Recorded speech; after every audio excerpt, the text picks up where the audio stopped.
Jeffrey, you made one of the biggest films coming out of Trinidad and Tobago in recent times, and I'm not just trying to chain you up. It really is an awesome film. Welcome to Warlock.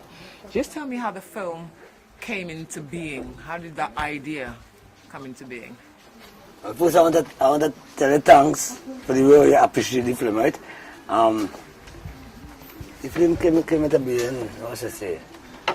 I say by coincidence because we were always trying to do it, but spontaneous. I recently bought my new camera, a Sony VG900 next, and I went out to test out the low light situation in the night. And my two main actors was Junior McIntyre and Raphael Joseph. They dared to start a movie. Well, one time, the night, I told them 9 in the morning. I said, what time? We set for 6 o'clock. And they came out about 9, but they came out and we started.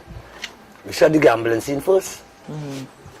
And then Wayne Bennett, who played the role as Wayne in the movie, he came up while we were filming because I posted it on Facebook the night that I go and start the film, and he came up and he was the third character to come into the movie. I just asked him what side you want to be, if you want to be on the good side or the bad side. He said, boy, I go be on the good side, I will last longer. So I placed him as the protagonist, right-hand man. Right, so that's how the movie started, and then we went inside, we shot that, the scene by the gambler, the scene by the Maxi, where they was arguing with Wayne, Ratty and Machine, with the whole scramble scene there for the money and thing.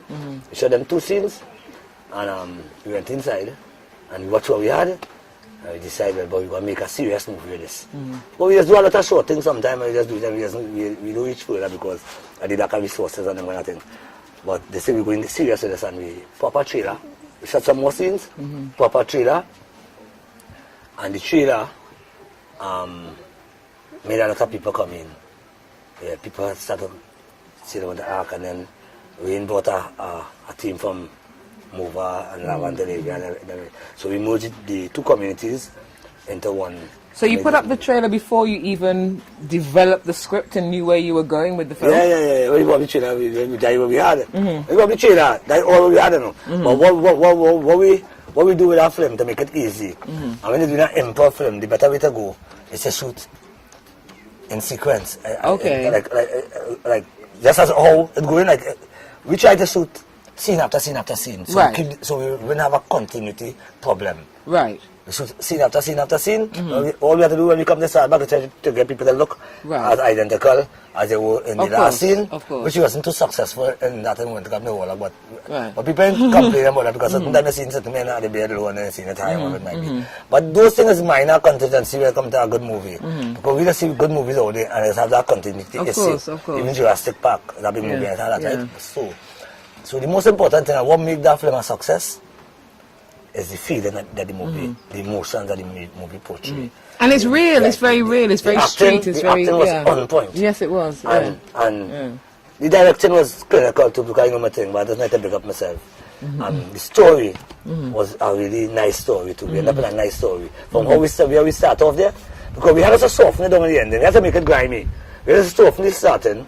Let's see what we had. I said, we had to create a family, we had to create a life for the star. So that's how we brought in his grandmother, his niece, who happened to be my mom and my daughter. Right. And then we brought in, well, I'll say Wayne as a friend, and we create Ratty little posse.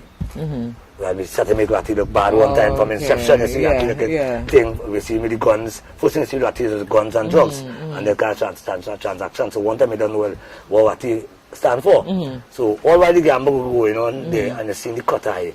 That he watch him a cut eye, then see it could be dangerous for Machine, because Machine is a good guy, and he go on a gangster, and he win him his money, gain him talk, and just the cut eye alone could talk. Sometimes in acting, it's not about what we say, you know. Sometimes it is just be a look, or a smoke, or a snare, or this simple thing. Sometimes I just tell my actors, and them acting is not always talking, because why I call it acting, they're still talking, you know. It's acting, your action is more than we're saying. And when you're delivering, your action, once you're acting good, you will deliver your dialogues good. Let's talk about the storyline. For those who haven't seen the movie, for those who have no clue what we're talking about, it really starts off on a simple premise, which is a card game that's just gone very badly. Now, build from there, because from my perspective, it tells you how simple a war, a beef can start up, just from something that goes bad. Just from something that's considered to be a disrespect in the street. I know a man got a murder case because he bought doubles and he didn't like the doubles, right? And he tell the man something and the man didn't right answer and he killed the doubles, man, right? I know our next man, a lot of people, a lot of murders that happen in this country for a really, really simple thing. A man do like how you're walking, a man do like how you're dressing, you look nice on him. He could get talk to instigate something. There's a lot of petty things that we cause most. Thank you. No problem. You're welcome there. Yeah. A lot of petty things that we cause most of the beef in the ghettos. And they try to paint everybody as gangsters in the ghetto, basically. And that's a wrong concept. I want to state clearly that in my class, we don't want no gangsters in this class, right? The general was a gangster a long time, right? So a lot of these fellas, even when I was doing the thing, I never is to influence youths into things. If I meet a youth man who done anything already, it will not be no problem with me. I will try to pull him in and try to look after him and make sure, because sometimes the youth and them, there's good youth, but you don't know why they end up in that life. Right. And with the right pulling in, because I see a movie and a movie is life. At least my life is movie, so movie is life to me. I see a movie where the gangster man pull in a youth man who wanted to be a bad man and pull him in and start to ban him from the gangster thing and tell him, boy, you too bright, boy, go to school and make something out of that youth man. You understand? So sometimes it's how you deal with them youth and them, you get them to be around here. Because I don't know. I will see a youth man will come into my program, I will see all the bad habits because I know them. And the catch no tricks on me, I know all the tricks. So I see all the bad habits, I will allow it. I will allow it at a time and gradually try to get him off it. It's like a drugs. And that's what a rehabilitation center for we're going to rehab and they gradually get off it, right? So I think that we know what we're doing when we come to deal with the youths and them. Right? But how did back to the story, that question asked, right? Right. So from the gambling now, we decided we're going to back it's a time for action because our concept in movies is that we cut with it as action.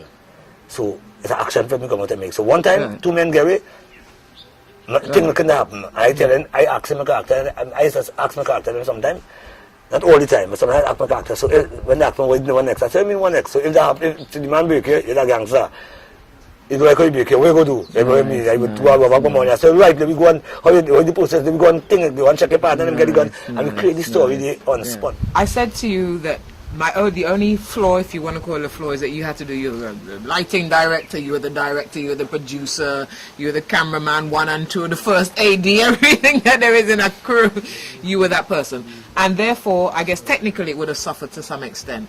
And I was asking you why you didn't try to solicit funds from the film company and other funders so that you can, put post-production, up the production and send it to the world because it's an excellent film. The film company have a security outside for Jeffrey Allen for 4 reasons. Did you threaten them, Jeffrey? No, that's a lie. Okay. That's a lie. I don't need to threaten the film company. I don't threaten nobody. You see, it's a kind of word, a kind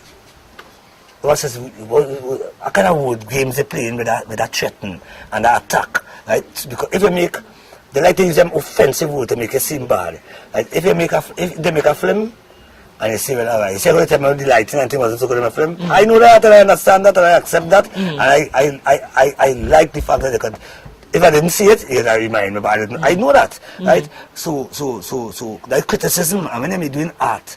Art is subject to criticism. All right, anybody can do anything. I can probably say and say, look at this nice thing here. This is art.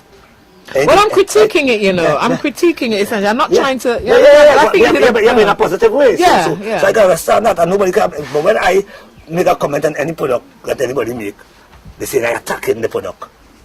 If as they talk anything negative, they're attacking the work. And that alone will hurt all creativity in trying to be... Or anyway, that kind of concept is governing something, that you cannot watch something and get honest opinion. You have to see that a man... To be friends with people, you have to see that, all right, them thing good. Right? So I want to be part of that. So I was rather outspoken to the brand, a man that attacked people who can from there now.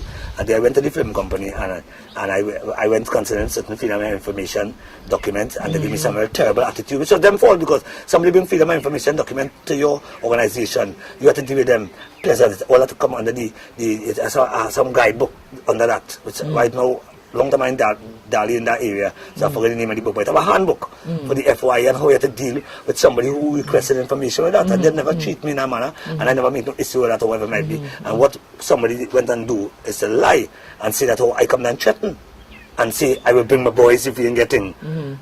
I never went there for nothing. I went by the film company with the application the last time, I think it was 2010 or sometime there, and I got refused. When somebody who did the application the same way, Timothy Timal followed the two thing. I said, but I didn't want to apply. He said, boy, apply, if you apply, boy, they must give you, boy, you well good. They must do. And he followed the two form, and he just signed up to thing. He put all the information, and he do the same thing like me, and he get through, I get blank. Right? Then now, I come and do a film named Steel Pan Story. It's total discrimination I'm talking about here. Steel Pan Story. I did this film, I get about $2,500 to do this film, at about 18-minute short film. I shoot it, edit it, direct. Basically everything. Me and my nephew was the gaffer. See my little lights and my little whatever it might be. And somebody come and use that film and go to the film company and get a grant for $100,000. But Jeffrey Allen can't get a grant. So I can't go back to the film company for no grant, to be honest. That will be I belittle myself.